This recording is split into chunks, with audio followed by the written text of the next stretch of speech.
Shalom jemaat Tuhan, senang sekali boleh berjumpa kembali dalam Kingdom Devotion hari ini. Saya akan meneruskan pembahasan kita dari kitab Roma.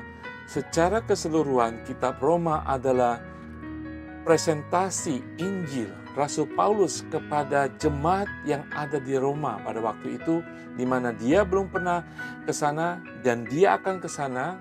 Dia akan melewati kota Roma dan ke Spanyol.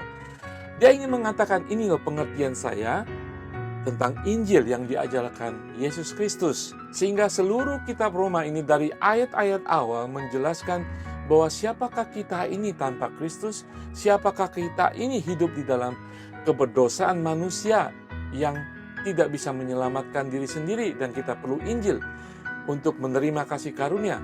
Dijelaskan ayat per ayat sampai kita mengerti dalam kemuliaan Kristus, kita tidak ada penghukuman di dalam Roma 8 ayat 1. Nah, hari ini kita akan belajar dari Roma 2 ayat 1. Firman Tuhan mengatakan, karena itu hai manusia, siapapun juga engkau yang menghakimi orang lain, engkau sendiri tidak bebas dari salah. Sebab dalam menghakimi orang lain, engkau menghakimi dirimu sendiri. Karena engkau yang menghakimi orang lain melakukan hal-hal yang sama. Ayat ini menjelaskan bahwa setiap manusia sebelum menerima Tuhan Yesus, kita semua sama, berdosa, tidak layak, musuhnya Tuhan. Mengapa kita saling menghakimi? Nah, saudara sekalian, kita sama di mata Tuhan. Artinya hanya Tuhan yang memiliki hak untuk menghakimi. Hanya Tuhan yang bisa menghakimi dengan adil dan benar. Saudara sekalian, ketika kita orang berdosa, Tuhan berhak menghakimi kita. Ketika kita menjadi orang percaya, Tuhan menghakimi kita sesuai dengan perbuatan kita juga. Tetapi di sini ketika masih di pasal-pasal awal, Rasul Paulus ingin menjelaskan bahwa semua kita bersalah di mata Tuhan. Orang Yahudi bukan Yahudi, orang Yunani bukan Yunani, budak ataupun bukan budak, semuanya berdosa di mata Tuhan. Kita tidak bisa menghakimi karena perbuatan kita sama adanya.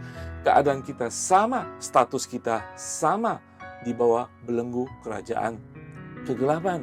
Nah, saudara sekalian, Rasul Paulus ingin membawa kita mengerti bahwa hanya Tuhan sendiri yang berhak menghakimi, Tuhan juga yang berhak menyelamatkan, dan keinginan Tuhan untuk menyelamatkan setiap manusia. Nah, ini berbicara kepada kita yang mungkin hari-hari ini sudah diselamatkan oleh darah Kristus. Kita yang sudah menjadi orang percaya, kita mungkin lebih dewasa rohani. Untuk kita tidak memiliki superioritas rohani atas orang-orang yang belum diselamatkan, atas orang-orang yang masih berdosa. Model penginjilan dulu adalah ketika kita membawa Kristus dan menawarkan surga atau neraka. Dan kemudian kita menghakimi, karena kamu tidak menerima Tuhan Yesus, kamu pasti ke neraka. Ya, memang kenyataan begitu. Tetapi nada kita, penginjilan kita bernada penghakiman. Saudara, hanya Tuhan yang bisa menghakimi. Tugas kita hanya membawa kabar baik, bukan kabar ketakutan. Rasul Paulus menjelaskan, Tuhan yang mengadili. Kalau kita tidak menerima Tuhan Yesus, kita sama dengan orang-orang di dunia. Perbuatan kita sama, dosa kita sama.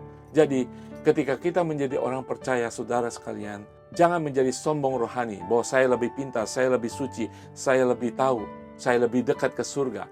Sehingga kita menghakimi orang-orang yang belum percaya kepada Tuhan.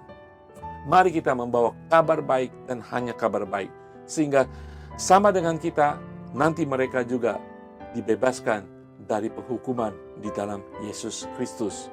Matius 7 mengatakan di ayat 1, jangan kamu menghakimi supaya kamu tidak dihakimi. Karena dengan penghakiman yang kamu pakai untuk menghakimi, kamu akan dihakimi, dan ukuran yang kamu pakai untuk mengukur akan diukurkan kepadamu. Saudara, sekali lagi penghakiman adalah hak Allah. Karena dia menghakimi dengan adil, dengan kasih, dengan pengampunan. Bagian kita adalah membawa kabar baik. Ketika kita yang sudah menjadi orang percaya, melihat dunia, manusia yang belum percaya, yang masih melakukan dosa, yang masih di dalam dosa, harusnya kita memiliki compassion, belas kasihan, sehingga mereka boleh dibawa kepada Kristus, sehingga kemurahan Tuhan, kasih sayang Tuhan, kebenaran Tuhan boleh dinyatakan kepada mereka, bukan menghakimi. karena ada Hakim Agung, Hakim yang Maha Adil, Hakim di atas segala-galanya. Mari kita hidup dipakai oleh Tuhan, bukan untuk menjadi hakim, tetapi untuk menjadi saluran kasih, saluran berkat Tuhan bagi orang-orang yang belum percaya kepada Tuhan. Bapa di surga, kami bersyukur Tuhan, firman Tuhan hari ini mengingatkan kami Tuhan, yang mungkin sudah menjadi anak Tuhan, yang percaya kepada Engkau, yang memiliki kasih sayang Allah Bapa, untuk kami tidak menghakimi orang-orang yang masih jauh daripada Engkau, untuk kami tidak menghakimi, untuk menjatuhkan orang-orang yang masih berdosa Tuhan, tetapi kami memiliki hati-Mu yang bagi semua orang, yang ingin semua orang kembali kepada Engkau, sehingga kami semuanya seturut firman-Mu, tidak ada lagi penghukuman di dalam Yesus Kristus. Terima kasih Bapa di surga bahwa kami penuh dengan kasih daripada Engkau sebelum kami menghakimi. Untuk kami memiliki compassion sebelum kami keluar mulut untuk menghakimi. Untuk kami melihat Engkau sebelum kami bertindak untuk menghakimi orang-orang yang masih berdosa. Karena Engkau mengasihi setiap manusia. Karena kasih-Mu Engkau memberikan Yesus bagi manusia. Terima kasih Bapa di surga. Di dalam nama Tuhan Yesus. Haleluya. Amin. Tuhan Yesus berkati semuanya.